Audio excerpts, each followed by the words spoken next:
Welcome to the No More Late Fees podcast. I'm Jackie. And I'm Danielle, and we're just two best friends and ex-Blockbuster employees rewatching some of the best and worst movies from the late 90s and early 2000s. This week, we're talking about the Shakespeare-adjacent movie, Get Over It. But we're not alone. We are not alone. Zack is here.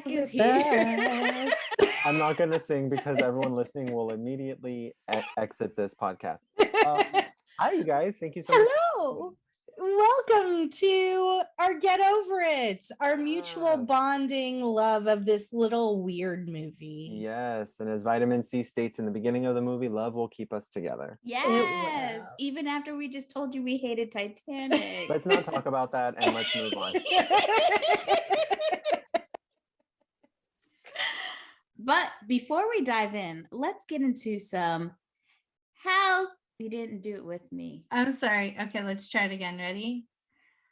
Housekeeping. One day we'll get it. We will. If you love the podcast and you want to support us, here's a few ways you can. You can become one of our Patreon besties and gain access to exclusive content, stickers, Ask Me Anythings, polls, bonus videos, live Spotify playlists, and more. Just head to patreon.com/no-more-late-fees. And if the moolah is tight, no worries. You can really help us by writing us a review. Did you know writing a review and or rating us helps us get more listeners? Here's this week's review. So glad I found this pod. Funny, unique, insightful, all around great content, infectious energy, and solid variety. Very well done. Add it to your playlist. You damn right. Thank you, movie fan 1989. Thank you. And if you want to be featured and help us grow, head to Apple, Spotify, Podchasers, Good Pods, or your favorite podcast platform and leave us a review. And we got merch, y'all. Merch.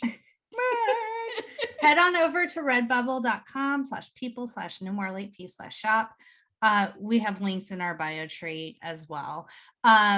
We got t-shirts. We got bedspreads. We got clocks. We got apron. Someone ordered an apron. I am still trying to figure out who it is. Who are you? Who is it up with no more late fees? We are very grateful, but inquiring minds want to know. We're just curious. So head on over to Redbubble. Get yourself some merch. Jackie's repping. I don't know why I referred to myself in the third person. I am repping the V-neck tee. It's nice and soft, and I love it. It's gorgeous. Thank you. So why don't you tell us about the movie, Jackie? Get Over It is the 2001 retelling of William Shakespeare's Midsummer Night's Dream. Burke is dumped by Allison. Desperate to win her back, he seeks the assistance of his best friend's little sister, who helps him land a role alongside Allison in the school's spring production. One guess what play they're doing? Burke begins to have feelings for Kelly, thus landing him in the middle of a high school love triangle. And Martin Short is the theater teacher for good measure. Good measure, bad measure. Some Bitch measure. Be crazy. It stars Ben Foster, Kirsten Dunst, Melissa Sagemiller, Shane West, Colin Hanks, Zoe Saldana, Mila Kunis, Sisqo, and of course Martin Short. It was written by R. Lee Fleming Jr., directed by Tommy O'Haver, and you can watch it on Showtime. But before we start, let's get into our ratings rewind. So you know the drill. Before we get into the movie, we'll reveal the rating our Y2K versions of ourselves would give. Then at the end, we'll see if our current selves agree with our initial rating. Our scale consists of would buy it again. The best, would play on repeat. 5-day rental. Would watch again. 2-day rental. Okay, but nothing to write home about. And same-day rental. Trash, straight up trash. I couldn't think of anything for this week. It's okay. Don't worry. I think it gets the message across. Yes. Okay, we'll start with you, Zach. What is your Y2K rating of Get Over It? It would definitely be a would buy it. Would buy it again, actually, because I remember getting it when it came out. But yes. Jackie? Same. I owned it. And I'm going to say same. We all have good taste. What can we say? And we want to know what your Y2K rating is. So hit us up at No More Late Fees on social and let us know where it ranks for you. And we will be judging. Thank you. So let's get into the box office numbers. So this movie had a budget of I'm sorry, I'm just reading these numbers. This movie had the budget of $22 million. Still shocked someone gave this movie $22 million. Worldwide, it made just under 20 million. Yeah, hurts the heart. I mean, I'm not great. I'm not gonna lie, I'm not surprised. It's a very it's an acquired taste, this movie, for sure. It is.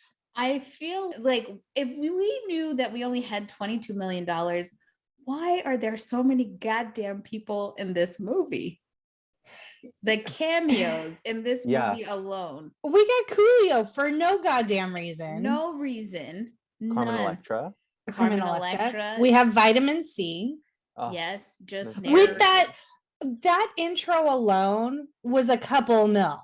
Oh, for sure. To get the rights to that song, Captain and Tennille, like and like the choreographed dance, and there's a band in it. Like our money could have been spent somewhere else. I mean, like, don't get me wrong, one of my favorite parts of the movie, and I love Vitamin C. I don't care what anyone says, because what do they say? I feel like people like to hate on Vitamin C, but like she wrote the graduation anthem for the entire that was forever. Our year. That was our year. We got that movie the year we got that song the year we graduated. And it wasn't our class song. They didn't vote for it. But we're not talking about the best cameo of all time. I still cannot believe she's in this movie. Miss Diana Ross. Wait, for that quick where? second that walks. The fuck? Where? When Martin Short is remembering. Not really her though. But that was okay. Martin Short in this fucking movie. He is a comedic genius, and people don't get the, like they see all of his other movies, but they need to come back and watch this because he was having his own movie. His whole thing was an entirely different movie. And I think the people behind this knew that. They were like, you know what? Just here's the script, throw him here's in the there. role. Just think crazy drama teacher, go to town. And he was just like, I got this. I mean, his name alone, Dr. Desmond Forrest Oates.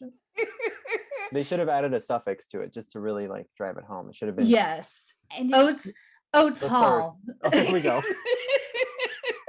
Oh my God, that would have been amazing. Can we also talk about how 2000s he looked in this movie? Did he have frosted tips for God's sake? He did. The frosted tips, the studded leather cuff that is in your background picture, the silver chain. He looks like a Backstreet Boy in his 40s. Oh, see, because I was going to ask, I'm like, was this before or after season 2 of American Idol? Because I'm getting major Clay Aiken vibes. Yeah. He finished second place on the second season of American Idol in 2003. So Clay Aiken he bit his style. Well, now we know Clay Aiken's favorite movie. Yeah. Yes. 100%. You heard it here, you guys. So as Jackie was saying, the beginning of this movie is pretty much we hear it narrated from Ben Foster, who plays Burke. Right. I'm never going to say that for the rest of this episode. We all know how I do. Never mind. But pretty much he's narrating, saying how he met the love of his life, Allison. They were childhood besties. Turned sweethearts. Yes. And then she moved away and his heart was broken. But can we talk about how Allison is one of the plainest lead it girl bitches I've ever seen in one of these movies? Oh my gosh. So I didn't know what, again, this is my first time ever really talking about a movie with, on a podcast. And I just wrote notes, and I literally have written in my notes, oh my God, I just put, Allison doesn't really have much of a personality. She's just a plot device. And I don't understand what the big deal about this chick is. No. So yes, Allison moves away, but then she moves back during high school. Mm-hmm.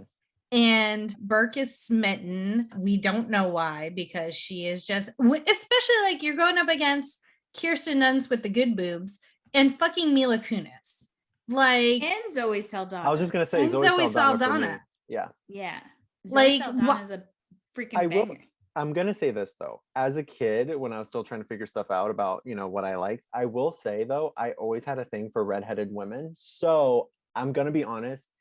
Watching it now, I'm just like, she's like, it's diversity. Your theory. Yes. Yeah, diversity. So my theory is that white people's diversity is to have a brunette, a redhead, and a blonde, right? I mean, it's actually a wide known theory, but this definitely has get that, it. except we do have a person of color in here, but yeah, we definitely get the blonde, brunette, and redhead. Even who's though the brunette? Mila. But Yeah. you know what? I can't. This movie is so of its time. The cast is just like so, like you watch it and you're like, now I know like who was popular. It's like Can't Hardly Wait, but I feel like the cast in this was more like Can't Hardly Wait was more 90s. This was definitely early 2000s. Yeah. Yes. Even just like the graphics of the movie and the colors, for sure. 100%. Even the song choices in this, like, yeah, I think there's a lot of Smash Mouth. I think there's a Smash Mouth song in this too. Smash Mouth's in every fucking thing. That is true. I would really love for a studio today to make like a movie set in the 90s or early 2000s and just like do all the hallmarks of these movies, like the Miramax movies, and just like you got to have a Smash Mouth song, you got to have you have to have a famous singer just randomly be in there, like an R&B singer. Yes, and a dance number for no reason. Yes. And there has to be a scene by a river or like where they're in a pool because you need to see them shirtless. It's just what happens. It has to happen. Absolutely. And, we should write it. We should. Except, you know, this will be better because we won't have the Weinstein. Oh, absolutely. Around We'll call it I'm finally over it instead of get over it. So pretty. I love it. Regular schmegular Allison, they start dating. Sorry, I just love the hate you guys have for her. It's so funny. It's not going to get any better. Oh no. We are some Tom Petty bitches up on this podcast. Lori Petty could never, you know? Lori Petty. Petty LaBelle right here. I'm so ready to get petty. I love it. You guys are inspiring me to be petty. Now I can please do. Please. I would like you to take off your I'm trying to be nice hat and please put on your petty hat. Thank you. Well, let's talk about this bitch, Allison. Okay? Where does she get off? Just leaving town and then thinking, just come back. Right. Like, excuse me. Everyone knows when you move somewhere, you don't come back. Right. And then try to break up with him and try to be Taylor Vaughn in this shit with a boy bander. Honestly, wow. That is actually such a good similarity that I never saw that, like between her character and Taylor Vaughn. I don't know if I should be offended that you're so shocked that I was able to. No, I'm not shocked. I'm like it's like a revelation. His light bulb went off. Didn't you see it? I love me some Taylor Vaughn. Jodie Lynn O'Keefe should have played Allison. 100%. That would have been really cool. Yes. But then I think that's a little over heavy-handed with her always playing the mean girl. Even though I will say I don't think Allison in this is really the mean girl. No, and I feel like she gets kind of a bad rap because I mean she was just not feeling it anymore, and that's what happens. And she broke up with him. She did it as kindly as she could. She really did. So like I really can't hate on Allison too much, except for she's playing in like what is everyone seeing her. But other than that, her also her like 180 in the third act where she tries to get back with him. Yeah, that's where I'm like, girl, no. Yeah, no. He's like, I upgraded. I don't do regular schmegular anymore. You know what's so odd? I was just because I'm looking behind Jackie at this scene and I'm like scratching my head. I'm like, why was vitamin C in this? You know, I'm just like, it's so random. And right now I'm like, she also has red hair. I'm like, is this supposed to be like a metaphor of like Allison telling him to like get lost? I don't know. I feel like because this is based off Midsummer Night's Dream, and that play is just filled with magic and fairies and weird shit. But I do think that's why they were like, we could be as fucking crazy as we want in this movie. Well, And so number one, vitamin C, very pixie-like, I feel. Mhm. Yeah. She gives pixie vibes. And then also because they were coming off of the success of like She's All That and 10 Things I Hate About You, they're like, we need some sort of like pop star cameo. Mhm. And so Sisqo was actually acting in the movie. So they're like, well, let's just get this chick, vitamin C. Who's do- great, by the way. I just want to say Sisqo is really funny in this. I'm just gonna say it. I like him. I have two things to he's so say funny. about him. I do Mhm. think he was funny, but one, and I know we were always pushing the boundaries on these people and their ages, but there's no fucking way. Come on, man. Well, I How mean, old Colin- was he? He had been in his 20s at least, because come on, man. I just no. And Well, it's so funny that you say that, because to me, Colin Hanks looks like he should be like collecting retirement, because Yeah. I was just like, why does he bro, look so old in that? like, yeah, are you a teacher here? What's going on? And I wasn't sure if it was just because he was so tall, but everything. Or- One thing I do have like a weird, like, if they were gonna have Vitamin C do this, like, why not have her in the movie? We already know she can act. She was in Hairspray and was Right. freaking really great in that movie. Like, she was so like the perfect villain. Yeah. So like, it was just like, why not have her play Allison?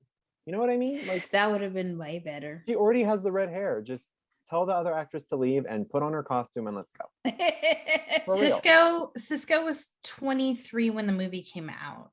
Yeah, to me, he didn't look that much older. I'm gonna be honest. He looked I- at the same age as everyone. Colin Hanks was 24. Yeah, I don't know. Something of and you know what it is? And when I was reading some reviews or something, somebody was like, oh, and it has Sisqo, who was just on the precipice of being really famous from the thong song. And I said, I'm gonna pause you right there. He was extremely famous from Drew Hill at that point. Right. Like, why are we erasing history? The thong song is not all that he has done. That's right. Melissa Sagemiller, who plays Allison, was 27. Well, I need her skincare tips, because even though I know she's basic, she's still a nice looking person with some pretty complexion. I'm sure if she's redheaded, she's like my dear Jackie here, who stays out of the sun. So that's probably what's helping her out. And your beloved Shane West was also the same age as Sisqo. Really? Yeah. Who's beloved Shane West? Yours. Don't you love? Oh no, Don't look smart. you love Pacey. I love me Joshua Jackson. Yeah, and there is no comparison. they're interchangeable in my brain. In what world? Nuh-uh.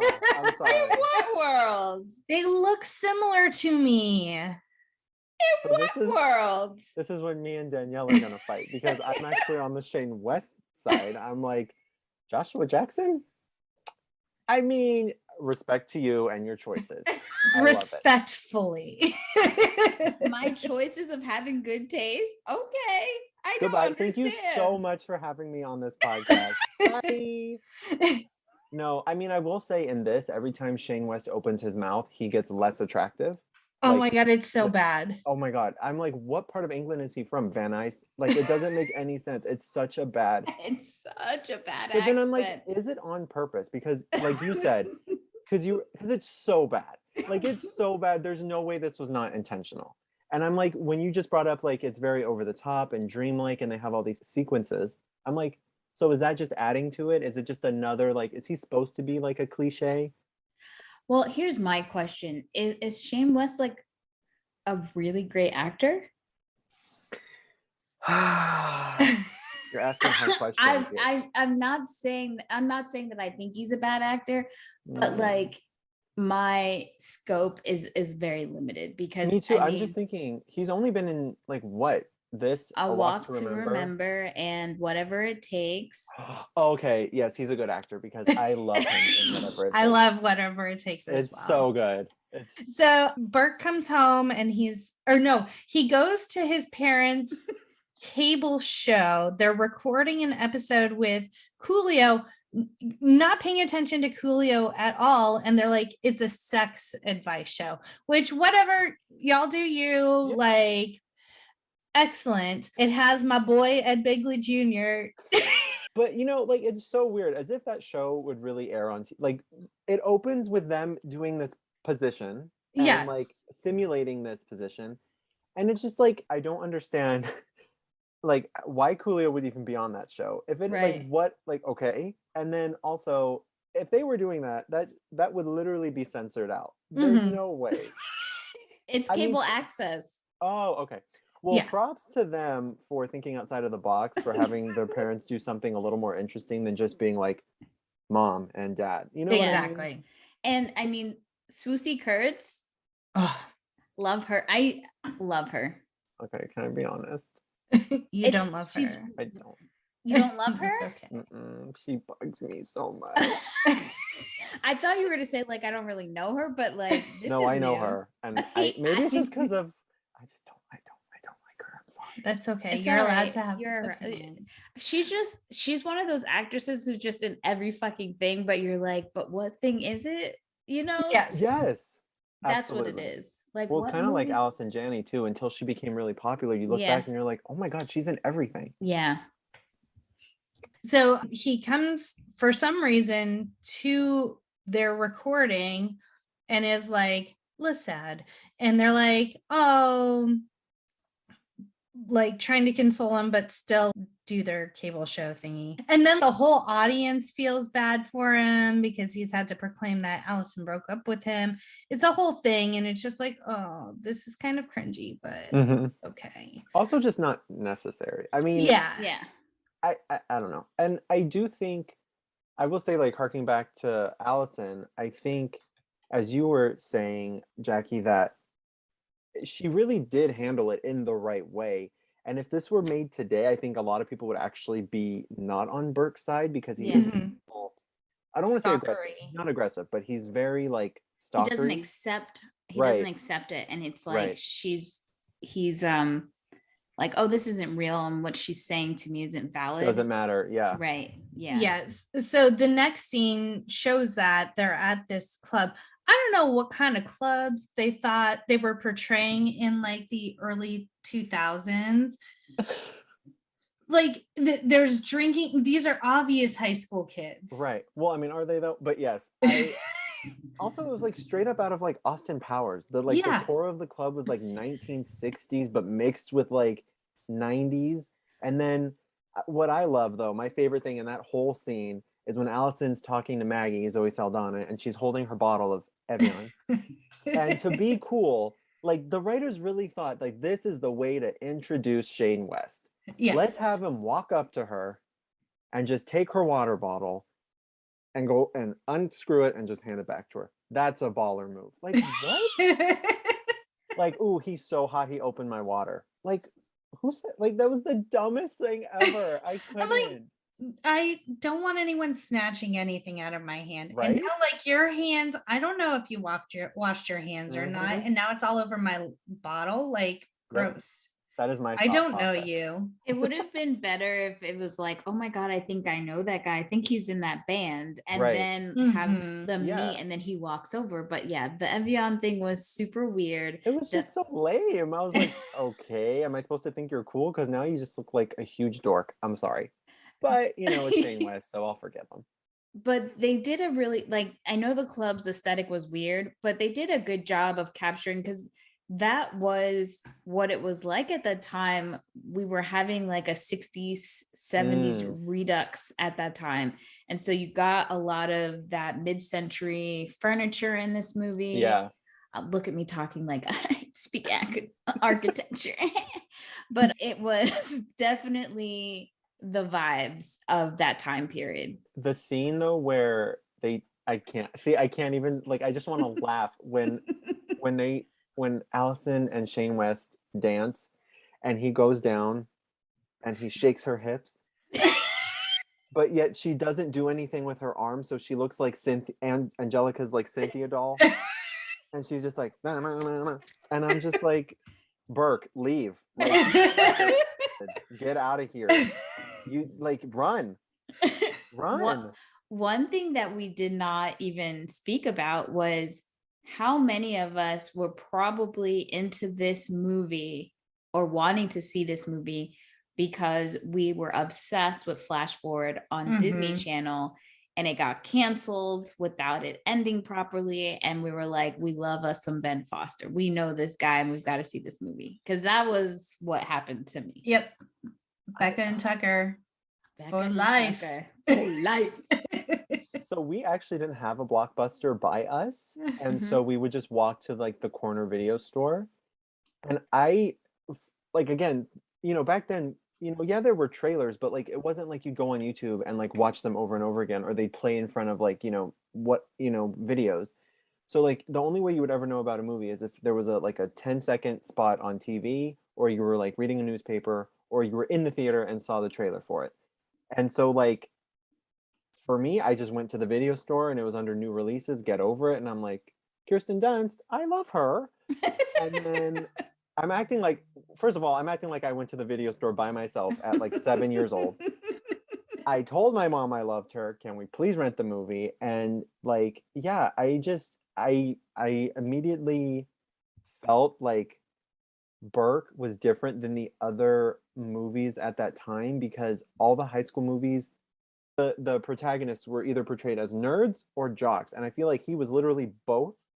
He was on the basketball team, which, by the way, even rewatching it, I always forget he's on the basketball team. Yeah, it's hard to imagine. What was the population like that Burke was making the basketball team? That's my question. I mean, during the course of this night, Burke gets very drunk, ends up outside Allison's house. The stalkery vibes. Oh, he's creepy looking at Stryker and Allison dancing. The shimmy on the dance floor. Very creepy. American Psycho. Yeah. Exactly. The look on his face, he's dead in the eyes. And knowing how Ben Foster is as an actor and how he could play that role. Yes. Yeah. 100% see it. This movie could have gotten really dark very quickly. It kind of does. Like, I don't remember where. I think it's actually in that scene when he's at home and he's like screaming. Yes. And like the floating heads are like going like this, and he's like, I was just like, what?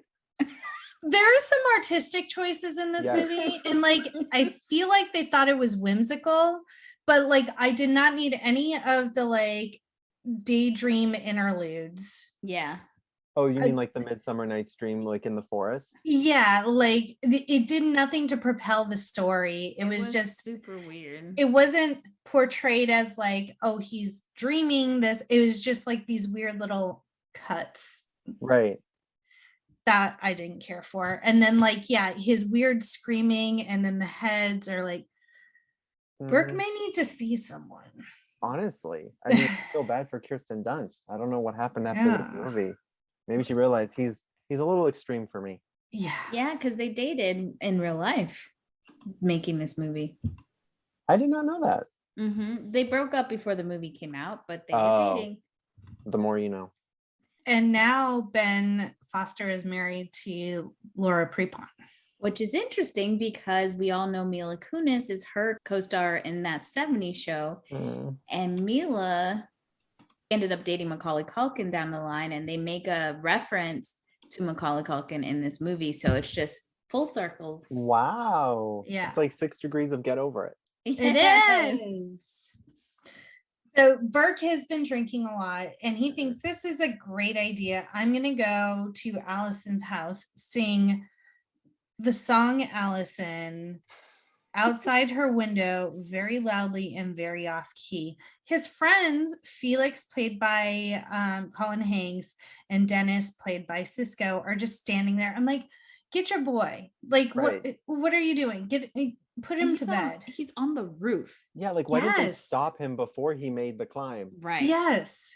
I feel like Felix is an agent of chaos, I feel. Yes. I for some reason merged this movie with whatever it takes, and I was just like, where is the other friend? Because I was thinking about the guy who plays Jesse on Breaking Bad. Yes. But that was whatever it takes. So like you said, he falls off the roof. I love how casual he fell off the roof. But it's Zoe Saldana's characters in there, and they should just close the she's just like whatever fool.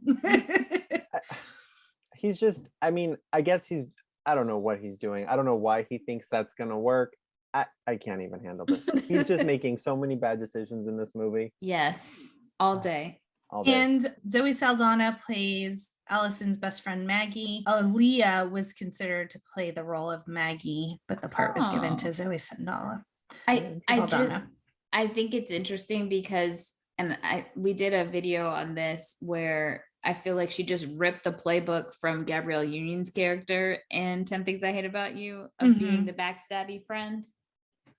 Oh my God. That was, talk about a switch when Gabrielle Union was in, because in the beginning, she's all like innocent and like very, very airheaded.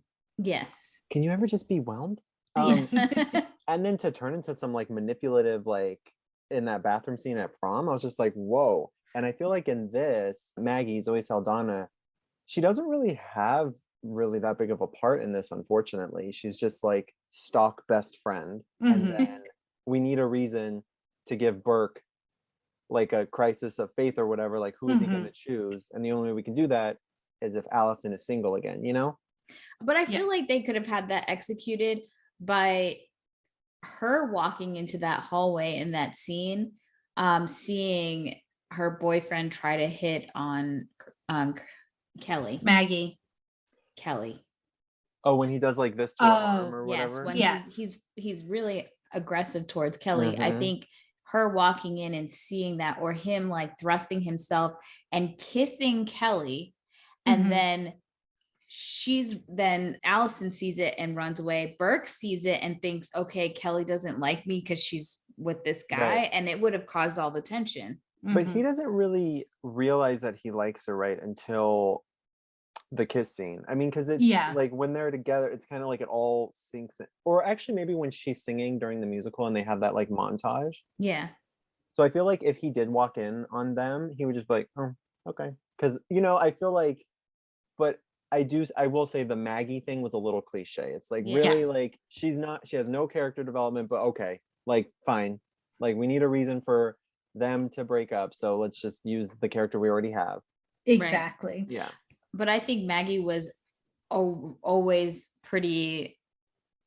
So if you notice in the beginning, when they both see that guy at the club, Maggie is already thirsting after him. And her friend gives zero shits about it. So she broke girl code as it was. And it's almost like she assumed that this guy was going to like her anyways. Yeah. So. Now it's like I want to rewatch it and see if like they're ever, when they're all in the scenes, there's like she's giving him side eye or like really like thirsting after him, and I just didn't notice. She's not in the play. She's not in the musical. No, she's not in the musical. And I feel like that's a wasted opportunity. She should have been in it because we know she can sing and we know she can dance. So like, come on. I'm sorry, I'm just a huge Zoe Saldana like stan. So like, she could have played every part in this, and I would have loved it. Yeah, every part. Even Crazy Legs Sisqo's part. Oh, even Desmond Forrest Oates, like yes, I would love exactly. to do that. So we do the next day at school, we do get to meet Desmond Forrest Oates, played by Martin Short. He has this girl, Jessica, I think is her name, his little like his poor little like lackey, like and he's so terrible to her, and she's just trying her best. He's abusive towards her. Yes. Was she a student or was she just like an assistant? I always questioned that. She's a student. Oh, you think so? I think she's a student. Yeah.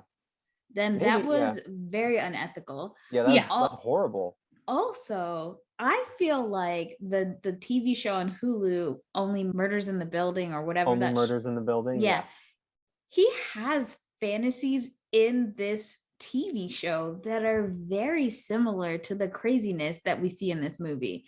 If you have not watched that TV show, you should, like, he is also a playwright or whatever. He makes a crazy play where he's like on Broadway, he gets money to make a musical underwater or something. Yeah, about like Broadway. Mermaids or something. Yeah, something ridiculous. And I was like, why does this feel so familiar? It's almost like he's just playing a different version of this crazy ass character in them. Well, yeah, or like he got fired and then or he got fired from this, changed his name, and then moved to a building with Steve Martin and Selena Gomez. Yes. Perfect. Yes. So that's such a good connection. I didn't even notice that, but yeah, you're right. He's like very adamant that this play that he is putting on, writing and whatever, is going to be like the next big thing. Because as high school musicals tend to be the launching point of your career as a Yeah, of course. I mean, writer. Troy and Gabriella, I mean, huge stars. What happened, like, they started. It's kind of crazy. It's not even community theater. This is a high school play musical. So yes, we see Desmond is going to be his career launching endeavor.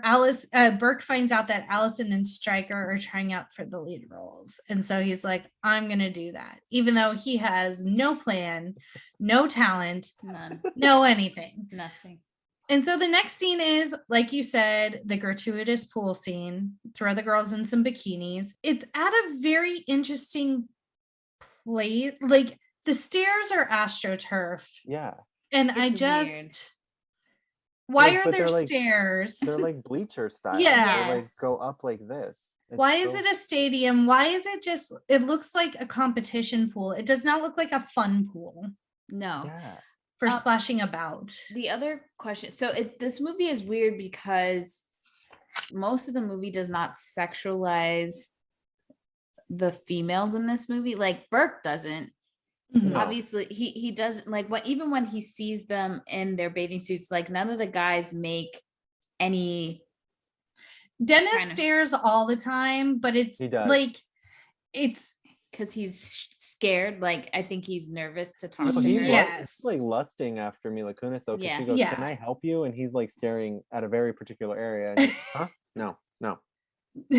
But Yeah. also though, that scene, I will say though, it does kind of a little bit with, oh my god, the accident-prone character when she's running on the Darlene. beach. Yeah. And then the Yes. I frisbee. guess I can't say the whole movie, but I was just thinking of Burke. Like even in that scene, he does not even look at the two of them. Well, Mhm. no, I think because to him, he just thinks they're like just like literally Kids. his best friend's kid sister and her friends. Yeah. And he's still after, he's on that, he's riding that Allison Allison train. Oh train. yeah, all he sees is Allison. That's all Yeah. he cares about. Which again, Uh, all three of us are like, why? Why? Buy a new ticket, Burke. Get off at the So- next stop. The only point of this scene is for Burke to have an interaction with Felix's younger sister Kelly, played by Mhm. Kirsten Dunst, Yay. and for her to say, if you need help with tryouts, I'm kind of good at that stuff. It's super weird to see Kirsten Dunst be this wallflower-like character in this movie. Like she's quote unquote the star of the movie, but not Right. really. No, I would think, I mean, it's also weird because it's structured in an interesting way because you don't really even see Kirsten Dunst until like a good chunk of the movie. Yeah. And then, yeah, she's very much just. She's used to prop him up, and which makes me wonder, does this movie pass the Bechdel test?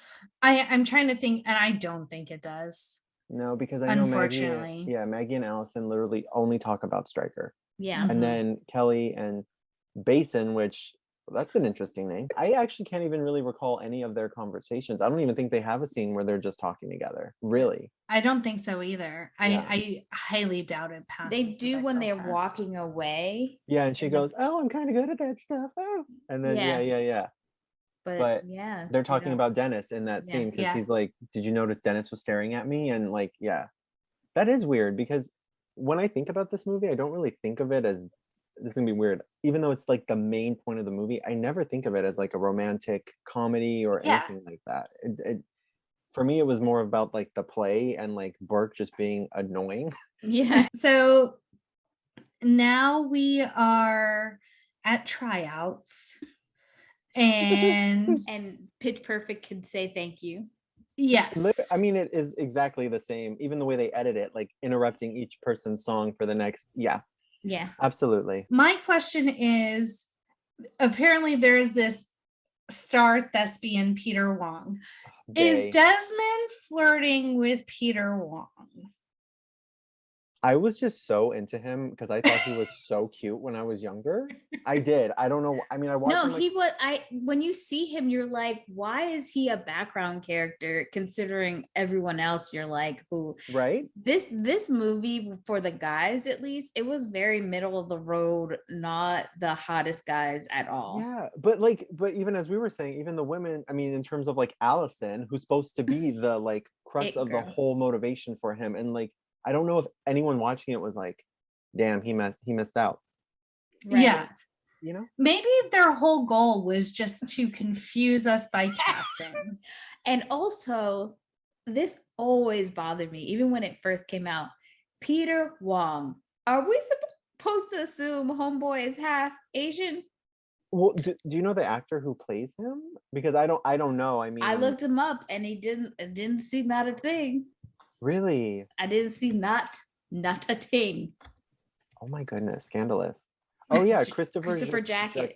Jacket. Sorry, I was. Or trying to no, say I don't know if it's probably Jacko. I have no yeah, idea. but it's fun. It's more fun to say jacket. Jacket. Yeah, it doesn't say. He's Canadian. Yes. I see white everywhere in this profile. I don't see. I mean, we could be wrong. We could be wrong. But I'm I don't we're doubt right. it. We're right. Yeah. So what's up with the name? Was this like a fooling? We have diversity, but not really. I don't even know. I don't even know if it was that even thought. Like, I don't even know if it was even that heavily thought about. But Wong is so I know. not like a traditional. Unless he, but you know what? He could be adopted. Just saying, he could be adopted to a nice guess. Asian family. You don't know, and he could have changed his name to Wong. Who knows? Who knows? We'll never know. We should. It's just Yeah. weird. I'm is sorry. weird. Like it's not. It does stand out. It does. Yeah. We're gonna give the benefit of the doubt and just say he was adopted into a lovely Asian family. But we can all agree that that's not him singing, right? Like that's Yes. clearly- Yes. Okay. He wasn't 'Cause I even was- lip singing properly. That shit No. was hilarious. No, but can I just, okay, so anyway, he performs, he's amazing. He sounds like Emmy Rossum in Phantom of the Opera. And then Shane West doesn't really audition yet until the end, right? He's like right before Burke goes on, if I'm remembering this Correct. correctly. So then Kelly is the next to audition.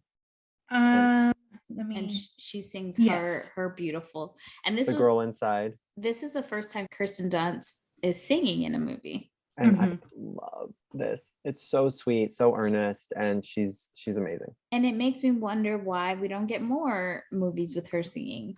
I actually, that actually ties into another question I had though about when she sings "Dream of Me," in the musical. I mean, in the production, there are a couple of spots where I'm not entirely sure if that's her voice. Like, I'm thinking like maybe Lizzie McGuire when she's singing "Dreams." This is what dreams are made of, and then Yeah. you can very clearly tell that some parts are not. It might, they probably we could mixed it up, Right. but Haley Duff was sang parts of that song.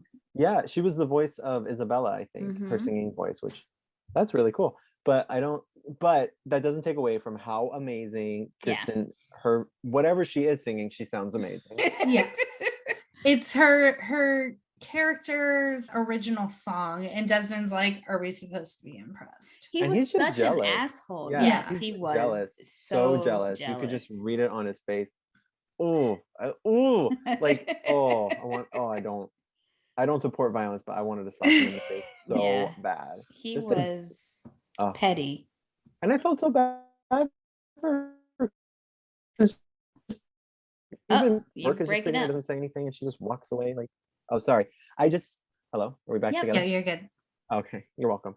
I think that I felt bad too because like Burke is sitting in the audience and doesn't do anything, and I was just like, that's just so mean. Like, stand Yeah. up for her. Yeah.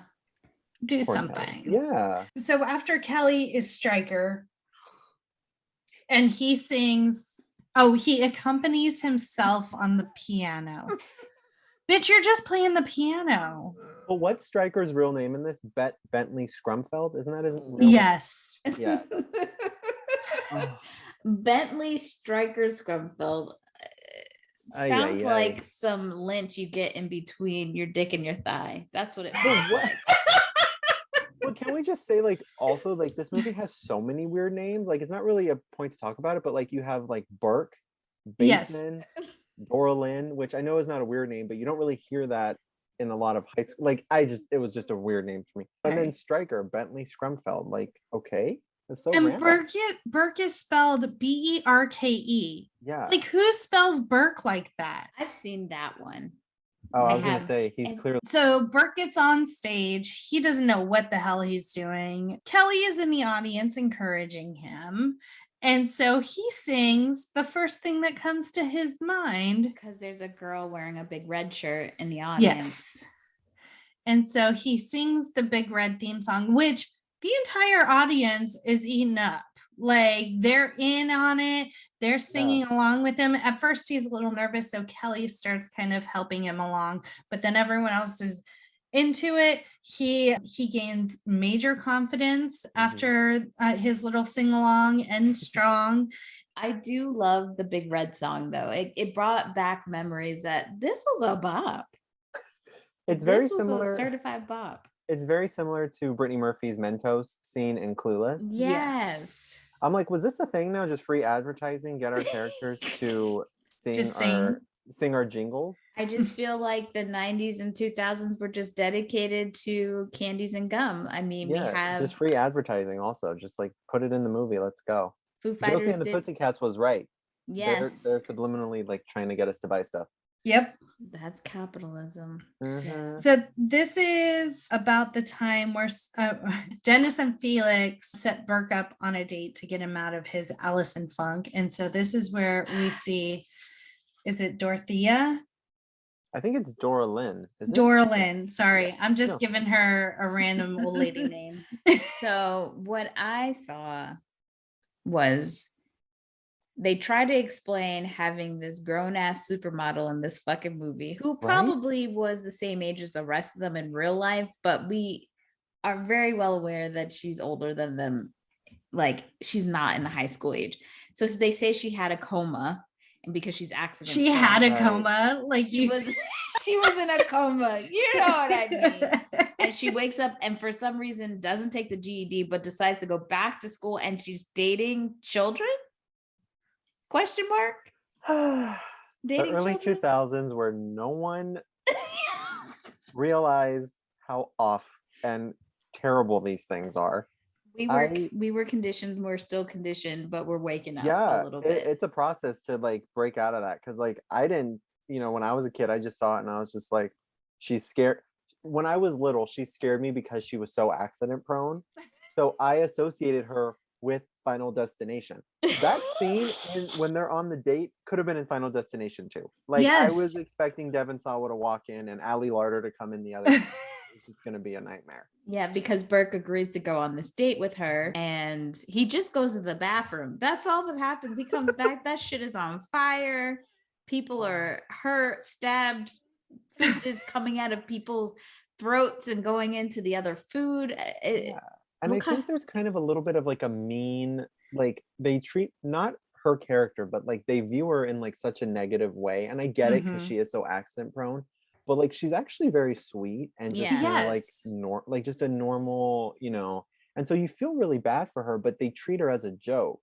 Mhm. So you're kind of like, am I supposed to laugh at her or feel like, care? Like, it was just a weird kind of way they portrayed her, I think. Especially her being so much hotter. Like Halbert. Yeah. How are so many hot women around you and you still looking at regular schmegula Allison? Also, she's like Australian. Which, Yes. like, New Zealander. oh, New Zealand. Oh, I'm so sorry. New Zealand. We sorry. apologize to We our apologize. Australian listeners. Of course. I'm so sorry. No, listen, I learned from Quentin Tarantino's Death Proof. And all I wrote about this scene was chaos and bad CGI ensue. Yes. What was the CGI? Oh, the food? Yes. Oh my like God. the food was so like they took a clip art and just put it and like made it smaller as it was supposed to be launched towards the back. They of the only restaurant. had 22 million. So date doesn't go well. He leaves the date. Now we see kind of a little montage of Burke splitting his time between basketball and practice. How did Burke forget underwear? And how did we Also, get like, this why did bare you want to ass? see that? Yeah, I didn't. As I don't much as I think- love Ben Foster, I was so embarrassed watching It- that movie. It was just so out of place for me. Because there's Yes. like no. This movie kind of jumps between like it's like a romantic high school comedy, but then it's a sex comedy, but then it's like a zany over the top comedy, and it like doesn't really pick a place to just focus, you know. And I think that's where it kind of disconnects for me a little bit. It's like they had a dartboard and they're like, okay, Yes. which movies are American Pie, got it. Yeah. She's all that, a little bit of that. Okay. Yes. It's so Yeah. out of American Pie, that scene, and Yeah. it doesn't fit because I mean it could kind of fit if you did connect it with like Burke's parents, so then like that whole aspect is very American Pie because it's so Mhm. sex heavy, but then all the high school stuff is like you said, straight up she's all that 10 things I hate about you. And yeah, it felt out of place and it wasn't funny. That's I think Yeah. what it just wasn't funny. It was Yeah. just cringy. Like it Right. didn't. Yeah. I didn't need a full like a close like it didn't need to be this close up to the screen. Maybe I Yeah. laughed if it was like further away, but I was just like, no. No. Maybe that's why they cast the way they did, because this was after American Pie, Mhm. and American Pie did so well, and Right. they definitely, the cast in that movie, most of the guys especially looked pretty much like the guys we saw in school, like Mhm. not anything fancy. I mean, I will say I do Not Chris think- Klein. Yeah, thank you. Yeah, Thank he's you. the exception. Yes. And Is it bad though that also, Sean William Scott? I'm sorry. I think yeah, no, he's no, I was just about to say, and him as well. He's Okay. boring as hell. I would do him Oh my gosh. all day. Who I would don't know why he doesn't have a bigger career. I find him to be so sexual in my mind. Not the only mind, my mind too. After Burke has just flashed the entire basketball arena his ass, he goes and finds Kelly. She's kind of tootling on the piano and she's like, I don't know, my song, it's just not working. I'm kind of writing this other song, but like Dr. Desmond Forced Oates will never go for it. And this is when you kind of see the first, I think this is where she starts to like Burke. She's kind Yeah. of looking at him and they're playing like the alphabet song Mhm, which is on the super cute, piano. super sweet. Super cute, very innocent flirting. Yes. And he does tell her, I admire you so much for putting yourself out there Mhm. and just going for it with your songs and all of that. Yeah, they're super sweet. I do actually like them together. I mean, I do think they have a nice chemistry. I think actually, I mean, I don't know if it's like, I don't think it's stated, but I did kind of pick up on the vibe that she kind of always had a thing for him because Yes. even in the beginning, how she's so willing to help him when they're at the Yeah. pool. And then in the montage, when he's dividing his time, like she's always looking at him and smiling. Yeah. And then That's true. Yeah. is this, there's a lot of montages in this. Is that the same montage where Stryker and Allison are kissing and like they're making out on stage and then he's looking at them and then Kelly's looking at him? Do you know what I'm talking about? Where she's just standing there like I think it might be. Yeah. Yeah. So I think she's a stalker too, because she's just all over Burke. But I envision that they've all been childhood friends, and you know, she used to get super excited when Burke would come over to play with her brother, and Oh, my heart is like, and it's so then cute. her brother would just be like, get out, Kelly. Right. And so she would only have him in glimpses, and so she never really got the one-on-one time, and you know, she's just been waiting Yeah. for her time. Yeah, she's like, this is my moment. Yes. I gotta She's take gonna it. shoot her shot. And she did. Can we, since we're talking about Kelly really quick, I want to say, because we haven't really touched on it, but I'm going to say this, like, Colin Hanks's character Felix is the absolute worst. Yes. Terrible. I hate him so much. And why it's very misogynistic, his whole So, vibe. And Yes. why is he so over? They're a year apart. Mm-hmm. Mhm. A year. I just, Right. why are you so weird and overprotective? And you sexualize your sister. But yes, and also he's like super controlling of Burke, as if like Yeah. he's his boss or like he knows better. And it's like, what are you doing? Like, what? Who's your girlfriend? It's because he's an account executive. He's been in the streets. He's been on Wall Street. He knows. I can't. He just, I don't think I mean, I know I didn't like him when I was younger watching it, but as an adult rewatching it, like every time he's on screen, I'm just like, go away. Like, Yes. just shut your mouth. And his character really did nothing to propel the story. No, he just Like- comments on things in a sarcastic and honestly, like you said, misogynistic tone. And he honestly just needed Sisqo and it would have been fine. Like, he Yeah. didn't need the character. And he does, like, the way that he's trying to, the direction where he tries to push Burke, instead of trying to like maybe find him a nice girl, Right. he's trying to find an easy girl. He takes him to strip clubs. Everything is very toxic masculinity for That for strip him. club scene, perplexed. First of all, did they say that they had fake IDs? That's how they got in? I don't know. I don't know. And then Burke gets arrested. Well, Or- wait, Carmen Electra just Is there. that where her scene was? Because I Yeah. saw the end credits and I'm like, where the fuck was this bitch at this whole movie? She's the mistress, whatever, who comes in with her whip. Oh, And that's 'Cause right. It's Monday Madness, and there's a harness that's like lowered from the ceiling, and Carmen Oh. Electra comes out, and they like strip a high school student to his boxers and put him in a harness, like she's gonna do some like BDSM to him in front of everybody. in front of everyone. His friends are like, yeah. And then it's a Super weird. police raid. And he's stuck in the swing And thing. Yes. what is the point of that scene? Like, I never really thought about it till right now. I'm like, it does nothing. Like, and it's not Nothing. even funny. Like, I don't. Because like Eurotrip did it the right way.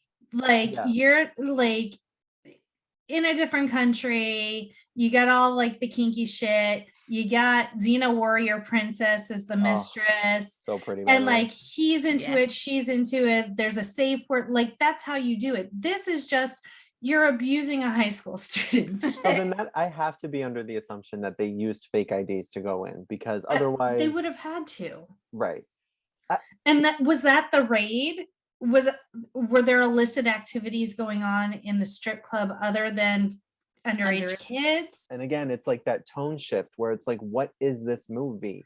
Are And you it's trying- like, it's one thing to like, hey dude, we're gonna get you out of your funk, we're gonna take you to a strip club. right, Like, whatever. right.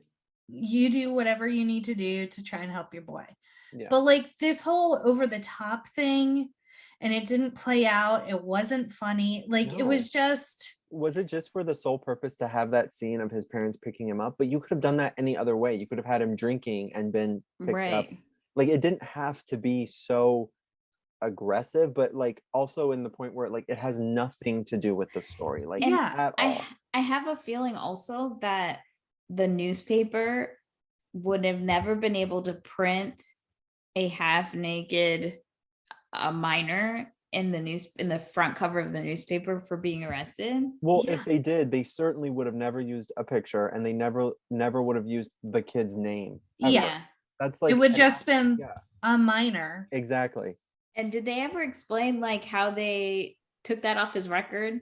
Because that's a pretty I think big we're asking way too much for Are we is Burke's record expunged? Yes. That's the Is main it question sealed we because need he's to know. underage? Yeah, I Yeah. hope so. But his parents are very proud of him for getting on with his life. Mhm. And Jesus. sexual curiosity is perfectly normal. They just didn't know he was so kinky. saying, "Oh, I didn't know you were so kinky." Like, you don't have to know anything I'm doing in that Yeah. department. Thank you very much. But what makes, and again, it's very clear that this scene is supposed to read as just comedy. Like, this is supposed to be the scene where you laugh and it's so ridiculous, but it's oddly just very uncomfortable. Like, it's Yeah. not, yeah. Like this last thing the mom says is like, do you want to go out, or the dad says, do you want to go out for yogurt? And the mom says, I don't know, he may want to go home and polish his rocket. But the way she says it to him, like in such an upbeat, and then looks back for direct eye contact, like, let me know, you want to polish the rocket or what? Like, If I had any semblance of a boner, that direct eye contact with my mother while saying polish the rocket, I'm good. It Let's would go to go- yogurt. it would invert. It would go inside me. Exactly. You now have a vagina. Seriously. It's just very, again, it's that thing where it's like, I feel like if you had a really good editor in there or like a dramaturg who just saw the movie and took out everything that was not needed, Yeah. I think it definitely would have improved the flow of the movie, but also maybe the critics would have liked it a little bit more. Yeah. I don't even know if we would have had a movie. Oh, that's true. There's not enough left after cutting.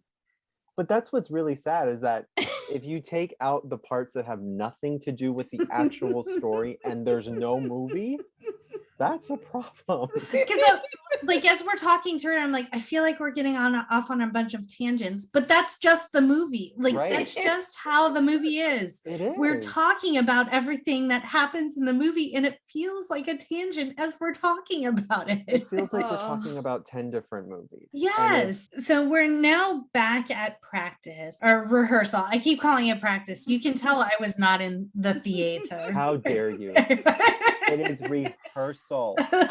So Stryker just has nunchucks and is just whipping them around. So he is doing his nunchucks, trying to impress Allison. Mm-hmm. Hits a stagehand who drops. Isn't it? Drops a sandbag, and then isn't it the girl is being suspended. One of the fairies is being Yeah. suspended. She falls on Peter Wong and like crushes him like a pancake. But the girl that gets hit is his assistant, isn't it? Doesn't she get hit? She's the one I think holding yes. the. No, because later he goes, "Keep icing your front bum." So Yes. I think that's my favorite line of the whole me movie. too. Me too. 100%. Can we talk about the guys who do props and whatnot, the background stuff? Sorry, give me the Stage proper. hands. Thank you. You're welcome. The No, I'm hands. just thinking about them and just like But tell me they don't remind you of the friends in Can't Hardly Wait of the nerds. The two other nerds. Yes. Oh yeah. Yeah. See that you guys are way nice. It's so much nicer. I was gonna say they reminded me like something that crawled out of the labyrinth or something. Am I wrong? No, you're not. They're almost like Tim Curry-esque, but then also they look. I'm just like, what movie did you come from? Not this movie. Also, they are the ones who look like they're 40 years old. Yes. They do not look like high school students at all. Because I guess like the stoner stagehands like can't look like I guess they've been in school so long they just are 40 and still in high school because drugs are bad, okay? But then like one of them talks with like a mid-Atlantic accent, like almost British but not, and then the other one is like a stoner. It's so crazy. So two things. Dove Teffenbach, who plays Little Steve, one of the fairies in this movie, who we all know from Harriet the Spy. And so when we do. Whenever I see him in this movie, all I hear is yes, do it. Or he like whatever he whispers in that song. I feel like in this, I like to trick people, like, because what was I think I was showing my friend this movie and she doesn't really watch movies, so she doesn't really have like a gauge with like time. So like when they are released, so I'm like, she's watching and I'm like, okay, watch this. Timothée Chalamet is coming up right now. I'm like, here he is right there, Little Steve, played by Timothée Chalamet. Am I wrong, or does he not remind you of like a Timothée Chalamet type? Yeah, the bone structure, the cheekbones, and like the jaw. Yes. But can we talk about how I don't recall seeing him in any other scene until we get to the night of the play? When they're doing the table read, when they're all around, because that's when Burke has that fantasy that Jackie doesn't like, and then they turn into fairies. Yes. Oh, that's right. You're right. And then all throughout the movie, he keeps calling him Little Steve, and he's just going, Steven. Yes, you're right. He was in It Takes Two. He was Harry Buttkiss Jr. Yeah. New kids aren't allowed to use the phone. Buttkiss rules. Sorry, like I said, I watched that movie 3 or 4 days ago. I love it. Little Steve is also in our movie for next week, Danielle. He plays high school kid on the line and on the line. He's doing big things. huge things. So Yeah. Perfect. This is where we get the keep icing your front bum, which I think just needs another shout out. And this is also when Kelly's kind of like, the music sucks. Burke's like, why don't you rewrite it? And so plants that little seed. And then she picks up a crossbow and is like pointing it at him. That is a weapon, ma'am. We don't play with weapons. It's loaded. Yeah. Why? And they're in her garage because weren't they looking for something? And for some reason in her family's garage, they have a crossbow. A loaded crossbow. And she decides to be Buffy the fucking vampire and slay his ass. So she shoots him because Avi. Right. So right through the arm. So he's going to the hospital. I do really enjoy the ambulance scene where it's like she can't look at it and he looks at it and he's like, oh my gosh, like that. To me is how you when do she faints, she goes, oh my god. But again, like, why? Like, There's no purpose to this whatsoever. Because it doesn't even the wound does not come back at all. No. I don't even remember him wearing a bandage over the. If you have a full-on arrow through your arm, how are you doing this choreography 2 days later? Oh, the choreography. Which, by the way, I know every single move. Let's just be real. I'm not gonna lie. Why don't you love me? I love the jumping too. Oh, when they swing their arms like this. So we have yet another practice montage is what I wrote down. And this time Burke is starting to watch Kelly as she is practicing. So there's little glimmers. Oh, this backing up to Peter Wong being critically injured. Yeah, in the most like horrific. Oh my god, I just felt so bad for him. Like in that moment, that's a new word now. Moment, a moment like this. Let's go. I'm ready. Immediately, Dr. Desmond Forsythe's concern is not that, well, I mean, his precious, beautiful Peter is damaged goods now, but also like, who's going to fill in for him? Okay, I'm no theater geek. I don't want to call you a geek. Expert? Yes, thank you. I'm no theater expert, but don't you have understudies? I've watched enough movies that include. I always assumed that Burke was the understudy. But then, do they have understudies in high school productions? Yes. Really? Yeah. Because it was a big thing in our high school, like, wow. And it wasn't even an understudy. What they did in our high school, at least, is like one person got to do it one night and the other person got to do it the other night. And then like the understudy was the person that wasn't doing it that night. Mm-hmm.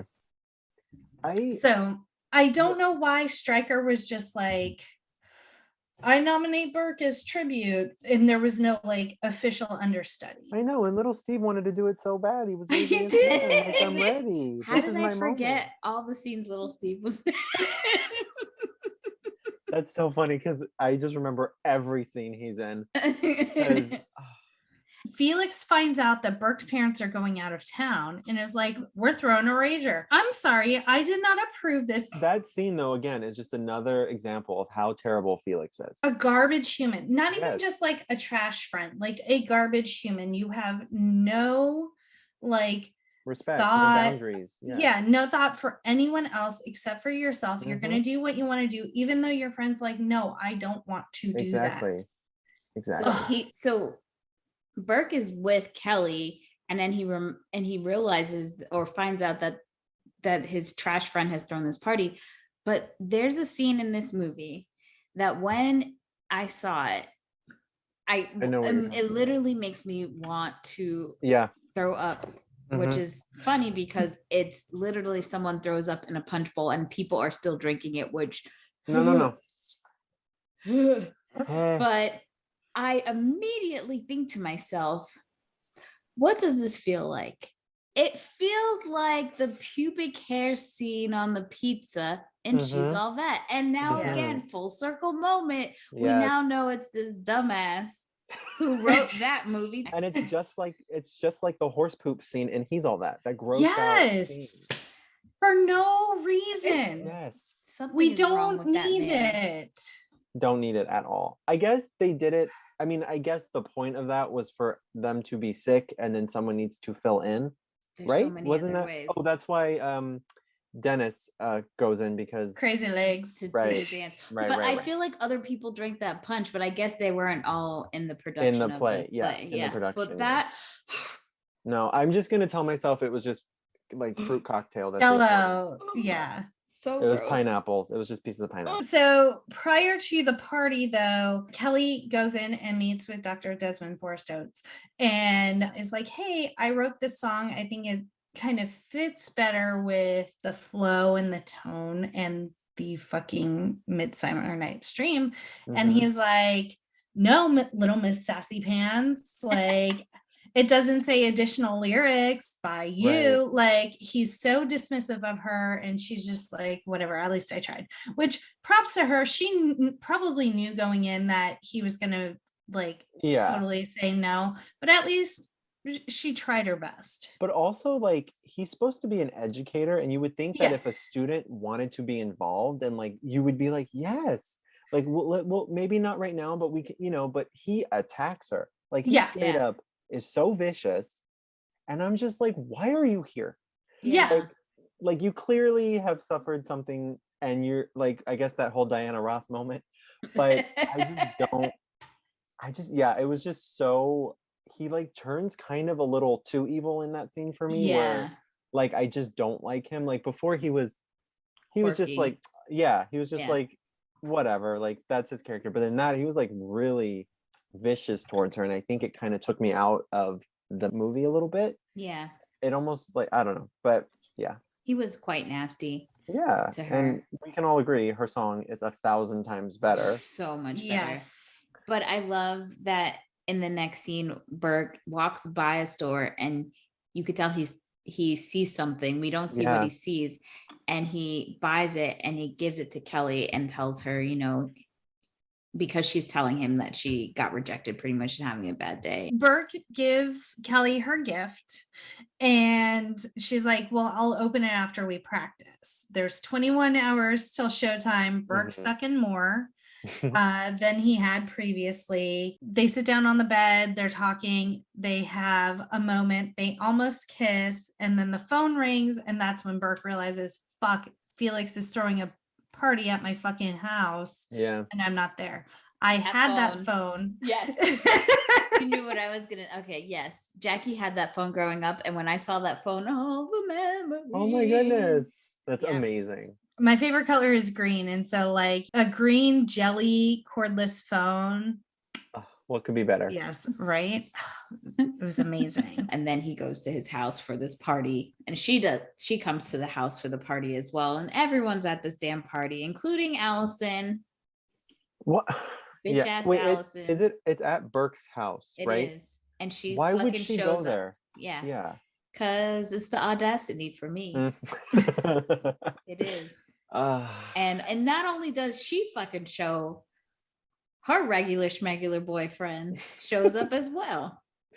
Well, I think Stryker just has no sense of like you're not wanted here. Like he's a narcissist, legend in his own mind, and like of course everyone wants me in my mind too. Let me just be clear, he's a legend in my mind. You're a legend in our minds. I don't dislike Shane West. I do want to preface that. I just felt like if there was a competition, if I had to choose between him and Joshua Jackson, 100%, I'm going with Joshua Jackson. That's all. And I love that for you. So now, like you said, Stryker talking with Kelly, we get the funky chunky punch is how I described it in my No, that's perfect. That's literally what it is. It's funky chunky punch. How funky is your punch? How fun. I love how we just turned this into a musical all day. I mean, this movie did, so we might as well. Right? So this is when Burke runs into Allison. They're talking about Stryker hitting on Kelly. Allison gets pissed, and that's when she storms off and she walks into the bedroom where Maggie is making out with Stryker. Right. And Kelly's mad because, well, Kelly gets mad because her and Burke kiss, and her brother like catches them afterwards, like, because he says, I can't kiss you. You're my friend's little sister. And so she gets pissed and storms off. Okay. That's where, which doesn't help because he still comes and punches him in the face. See, this is like, I just hate Felix so much. I just hate, like, he's the worst, the absolute worst. So you've thrown a party at my house when my parents are not home. Against my wishes. Yes. Even though I might be digging your little sister, I'm not good enough for her, even though I'm your best friend. Yeah. And then you're going to fucking punch me in my face while we're having like an argument. Right.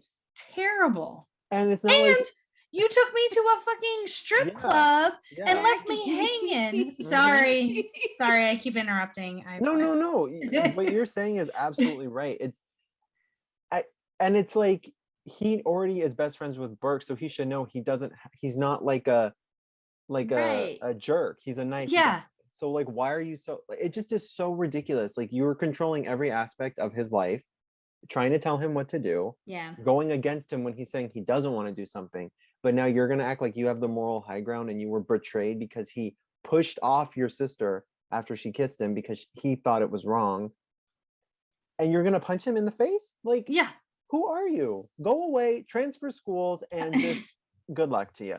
So now parents show up, they come home early, and they're like, if we would have known you were throwing a party, would have sprung for a DJ. Like, there's a fine line of parents being like understanding and embracing and supporting like your sexual growth as a teenager. It's another, like, seemingly you've lied to us now. Things are broken in our house. There's all this underage drinking going on, and we're just cool with it. Like, that's not realistic. That should have been the breaking point when all of a sudden they acted like real parents. Right, because there's no arc to them. There's no resolution between his parents and him at all. And you can tell that they're kind of like setting it up that he's not vibing with their parenting skills. Like, he wants more, like he wants them to be strict. But nothing. No, they're just in the audience, and then that's the end. Like, there's no payoff for it at all. And so then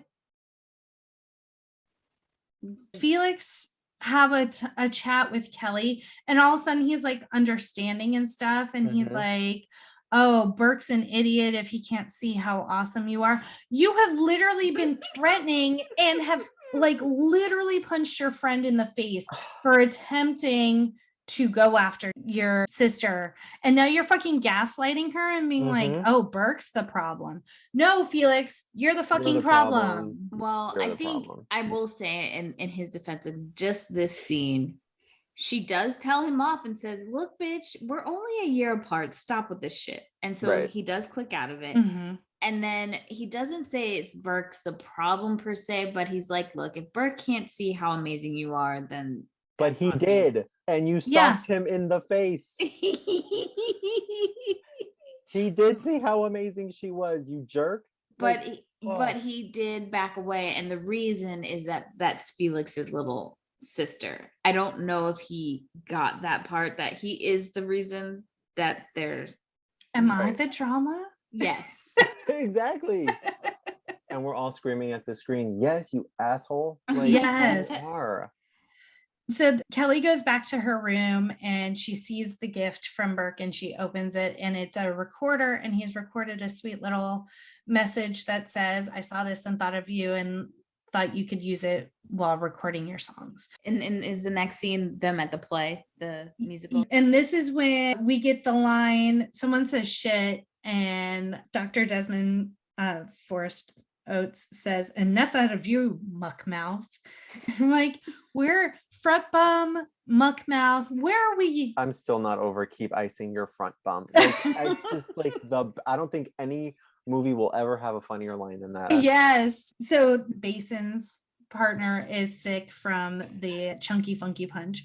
And so Dr. Desmond, he is like, can anyone dance? Can anyone just like do anything? Can you get a beat? Can you do So anything? So Dennis, played by Sisqo, is like, sometimes my coach calls me crazy legs. I will go on record. I love Sisqo. Like Enter the Dragon, the whole album, top to bottom. I love it. No, I here. like him in this. I mean, besides the fact that it's Sisqo, like his character, I mean, there's not really much to him, but he's nice and he's not. I think it's just because I hate Felix so much. Yeah. That I'm just like, Dennis, you're good. You're cool. You're just the sweet little quiet guy that likes to play basketball and dance. All I wanted him to do on that stage was tell me what you want. That's all I wanted. Tell me what you need. That's all. That's cut. All I wanted. It's in the extended cut. I know that. And he gets partnered with Basin, which he's very happy about because he's been lusting after her. I don't know why, bitch ain't got not a lick of rhythm. But he helps her. He says, like, take a step forward during this twirl, and then she's like, oh, that works. And then at the same time, Kelly asks Felix, hey, can you do me a favor? Here's the sheet music. Can you swap it out with like the song I'm supposed to sing? Pocket Full of Dreams, but they call Pocket Full of Ass. Exactly. And of course, what is her name? Darlene, yeah. Dorlin, there we go. She's in the orchestra as well. With a very lovely scarf. Yes, a pink scarf. A pink scarf. I remember that. Gotta love the 2000s with those random ass fucking scarves. We were just talking about this. In the 2000s, it was, does your outfit need more? The answer is always yes. Yes. Do you have earrings and a necklace? Add a scarf. That dress is not enough, girl. You need to go put some jeans under that dress. And a belt over the dress. Yes. And a t-shirt under the dress so you have the sleeves. Right. Oh, wow. I feel like we're describing Ashley Tisdale's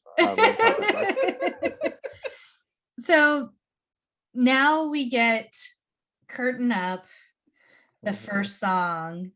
I would die to be in the audience of this fucking musical. Okay. I love it, and I will not apologize. I have a question. Why does little Steve all of a sudden have like a country twang when he's like Shakespere play? I'm like, what is that? What is that? So right. Oh my God. How does the song go? Well, tonight we're gonna make things clear. Yes. Because he's dead, but we're all here. Oh my gosh. But I'm not gonna lie. I'm not gonna lie. And I'm just gonna be honest. I love it. I love it. 100%. I know every word, and I'm just pretending that I don't know some of the words. I know every single word, every inflection, her coming down the stairs, them going like this. And I know everything. And it's working for me on all levels. I love it so much. And what is that? There can only be one.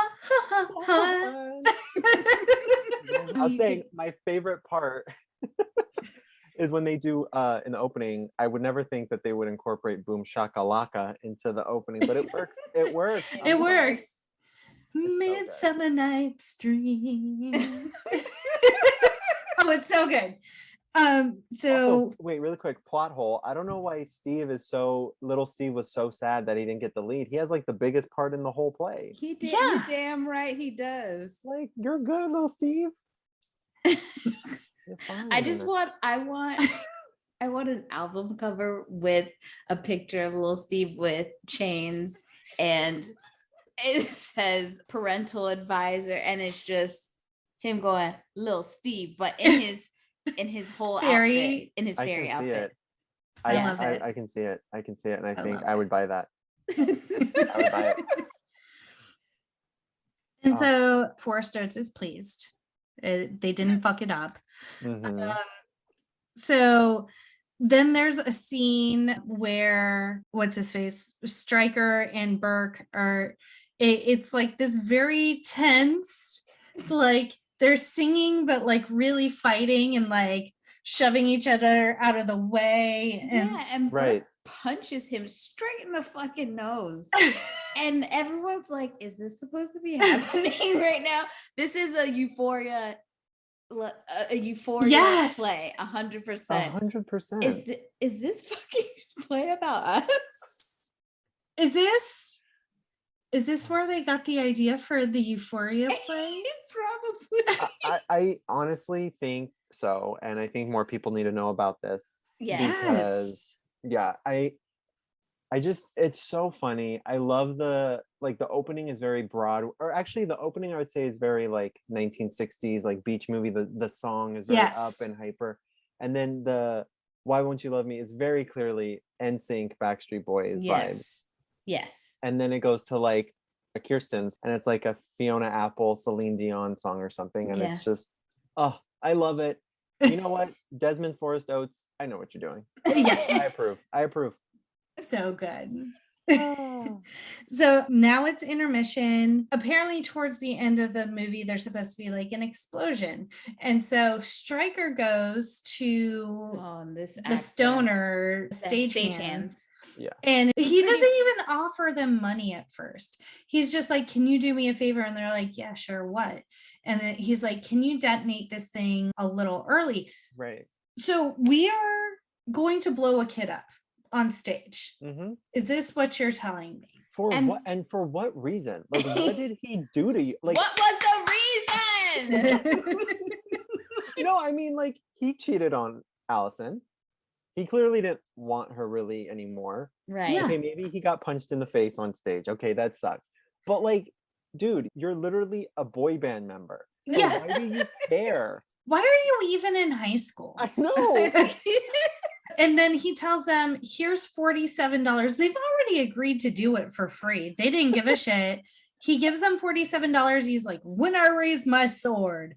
And then while this is happening, Allison finds Burke and she's like, if I had one wish, I'd wish to go back and not break up with you, essentially. If I had one wish. Yeah.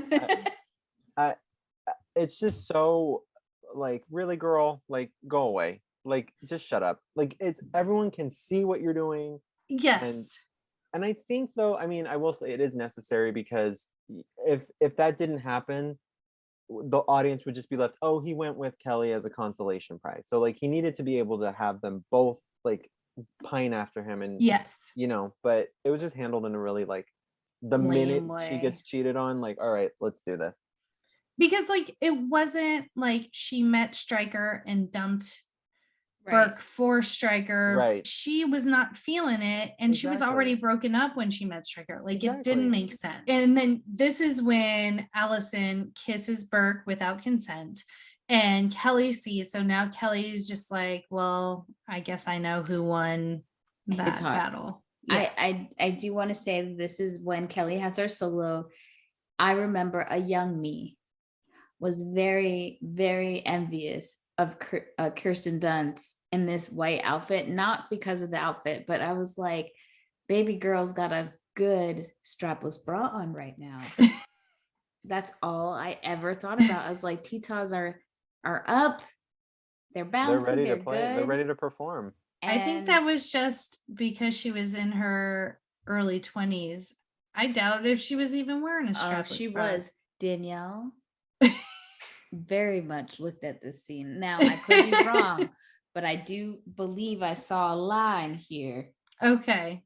I believe we'll have to analyze. Yes. Is this an exclusive? Like, we know for sure? From my very strenuous research. This is like a question I've been asked. You don't even want to know how many times. Like, wearing a bra? And I'm just like, I honestly don't think I'll ever know. Maybe one day I'll get to be on a podcast and it'll be explained to me, and I'll be able to finally tell you guys.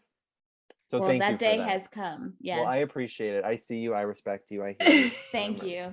Thank you. And also in this scene, she is wearing a very 2000s amount of body glitter. Yes. Yeah. But I'm not gonna lie, she looks so pretty. She does. She's got the waves going in the hair. Yes.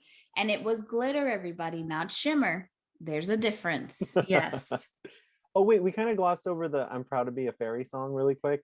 I'm proud to be a fairy. Yes. Oh, so good.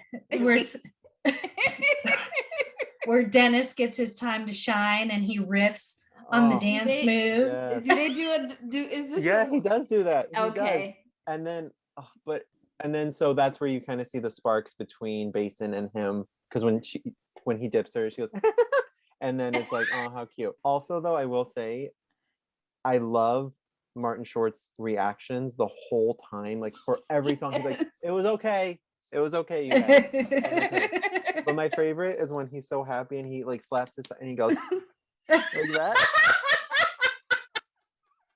That's my absolute favorite. And for the people just listening, sorry. No, it's amazing. okay. You We guys do it all the missed time.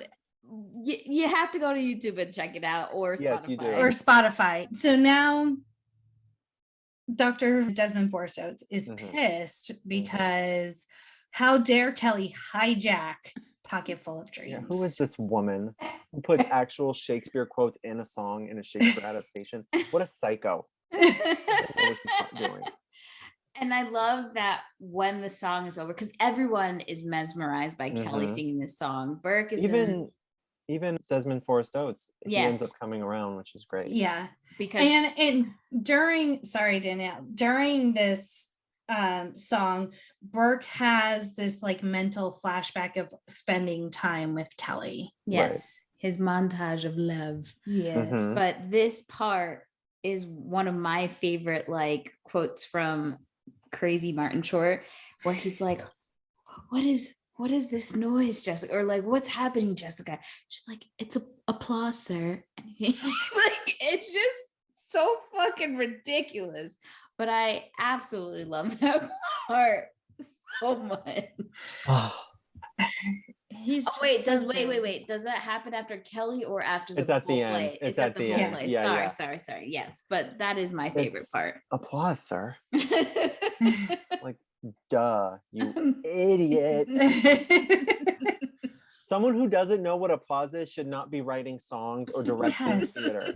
Or meeting Diana Ross. Right. The fact that you don't know what an applause is means none of your shows have ever been good. Never. Kelly saved that.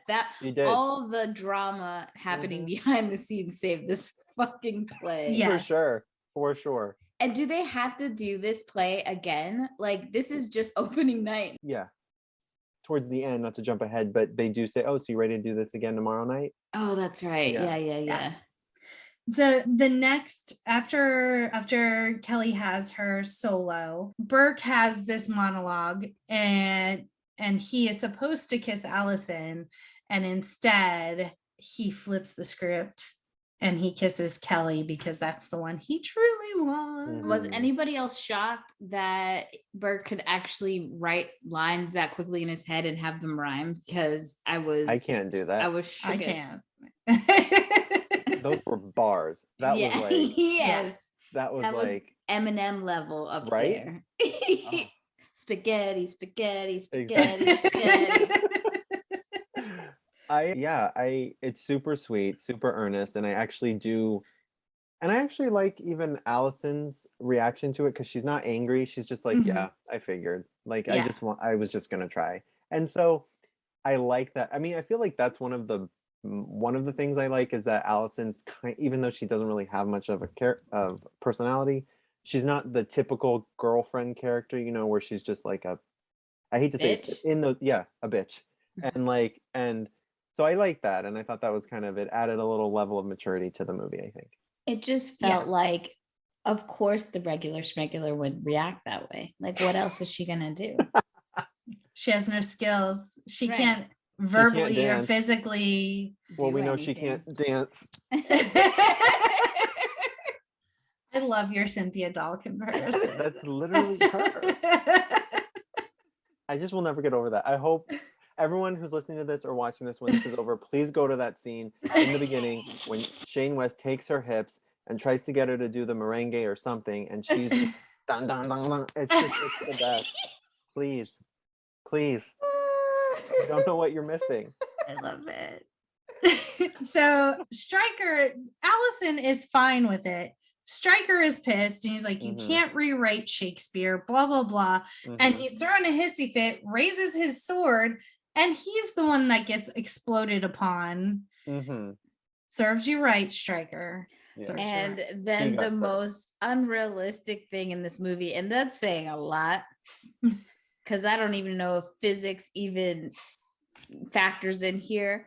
But when when he blows up or whatever, it makes me want to cringe so bad. I believe he falls into the orchestra pit. Yes. And somehow Dora Lynn flies up in the air, and her trajectory isn't just like fly straight up, it's fly outward apparently. But the way that she falls it's straight down. And old man McGee, played Colin Hanks, stands up from his seat in the audience and just puts his arm out and he catches her. The weight and the velocity in which she is flying down would have broken this motherfucker's arms. I love though how no one in the audience cares that there's a woman flying 30 feet above them, and that he is so calm to just get up and like put his program down and just go. And just wait, and then she falls.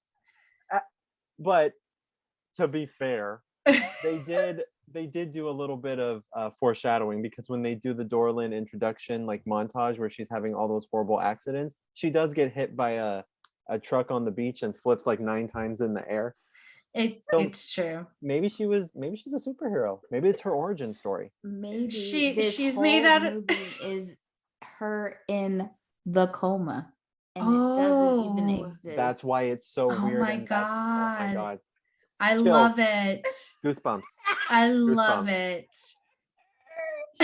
It's a Saint Elsewhere miracle. That's exactly what we just needed an end scene like during the credits where Dora Lynn wakes up. Yes, with a snow globe. Yeah. And Kirsten Dunst is her nurse. Yes. Perfect. So it's applause, sir. Forrest Oates is so happy. They show Burke and Kelly making eyeballs at each other. Dennis and Basin kiss. And then like when Dennis first kisses her, it's kind of like a stolen kiss. And then she's like, make it more like this. And which is a cute callback to when they were doing the dance and he was like, make it like this. Yeah. You know? That's so cute. Yeah. So cute. So cute. It's so cute. Oh my God. And so Felix talks to Burke and kind of makes up with him. And he says, if it has to be anyone, I'm glad it's you. Like referring to dating Kelly. I can't. In this movie, I wish I could do like an edit where he's just not in it. And then we see Stryker has gotten the Jared Leto panic room treatment and like the whole side of his face is burned. And then that's when we get the line, okay, so same thing tomorrow. Just to touch on one of your favorite parts of the whole movie, they get on a horse and they're transported into a Midsummer Night's Dream magical forest, which I know you absolutely love. And then out of nowhere, Sisqo's head just pops up like surprise. And then he asked us if we remember that night. Yeah, that night. Do you remember? Yeah, that night in what month? Oh, September. With vitamin C. And then Carmen Electra comes out at some point in a trench coat with a gold outfit. She's rocking it though. Oh, I mean, stunning. But again, but why? Porque. Right. And I think it's because they cut out a big chunk of her scene in that strip club scene. So with it cut out, you're like, why is she like, what? Right. It just is so weird. But I'm not gonna lie, it's super joyful and super upbeat. And I love, even though Ben Foster can't dance, he is trying. Not at all. He is trying. But so you know what? Kirsten Dunst is getting into it, and she has, I mean, she has a body. I'd never noticed, but when she's in that black dress, I'm like, okay. Body yada yada yada yada. Exactly. I was like, wow. Wow. But yeah, I love that scene. It's super cute. Not needed, but I am not mad at it at all. Yeah, it's one of the most fun end credits. Yes. Of the they time need to bring period. that back. Like, yes. Let's get some more. I feel like that Mamma Mia does a pretty good job of something similar as well. Oh yeah, for sure. For sure. Oh, when they sing Waterloo. Yes. Yes. Yeah. And that is Get Over It.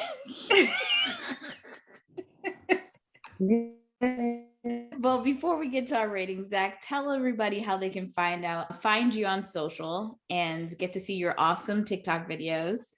Thank you. You guys can follow me on TikTok at Zacky Quacky Tacky, and you can find me on Instagram at The Mighty Zack. And as always, you guys can find us at No More Late Fees on Instagram, Facebook, TikTok, Twitter, and YouTube. Send us any questions you have about the movie or anything. We'll try to answer. We'll try to answer anything about this episode, your feedback. You know, we love to hear from you guys. But let's get to the bread and butter, which is our present day ratings. So I'm going to start with you, Zach. Okay, so I was a lot higher on this before we started this. I'm going to be honest. I'm going to have to give this I'm going to have to give this a 5-day rental. Okay. Jackie? I feel like I'm going to take a Titanic approach with this movie from now on and just start it when the play actually starts. So I get like all the songs. Right. But not the first half of the movie. So I'm going to go 2-day rental, but I'm going to start in the middle, Titanic style. It's so hard because this is a very nostalgic movie for me, but I know it's bad. My heart knows es no bueno. So I think you can do it. I think I'm going to go 2-day rental as well because there's no saving this Titanic. See, okay, well, guys, you're offending me right now. Do not bring up Titanic. I can't handle it. Oh, I can't handle it. I'm sorry. I think for me though, like the only thing that saves this movie is the musical. Like that's my favorite part. Yes. And you know. Yeah, and the cast itself is just of course, epic. Of course. For real. Insane. Yeah. Jackie, how else can everyone tell us how they feel about this movie or anything about the podcast? Hit us up at our quick drop. It is our Google Voice number. You can leave us a message, 909-601-NMLF, 909-601-6653. You can also twat us at the Twitter or leave a message on Anchor FM. Tell us, give us some feedback, suggest future movies, what you like, dislike, corrections. If you have blockbuster video stories, favorite moments, you can be featured on a future episode. And join us next week as we celebrate Lance Bass's birthday with On the Line. Jackie is raising the roof right now, if you can't see it. I found some home movies where I called him my husband. Boy, was I wrong. Way wrong. Just a little wrong. Just a little. Just a skosh. And Zach, we are so happy you joined us. We hope you enjoyed yourself. You are welcome whenever you want to come back. We love you. Oh my God. Thank you guys so much. This was so much fun. And I'm so grateful to you both for letting me be a part of this. Of course. Oh my gosh. I had such a blast. Such a treat. Yes. And as always, be kind and rewind.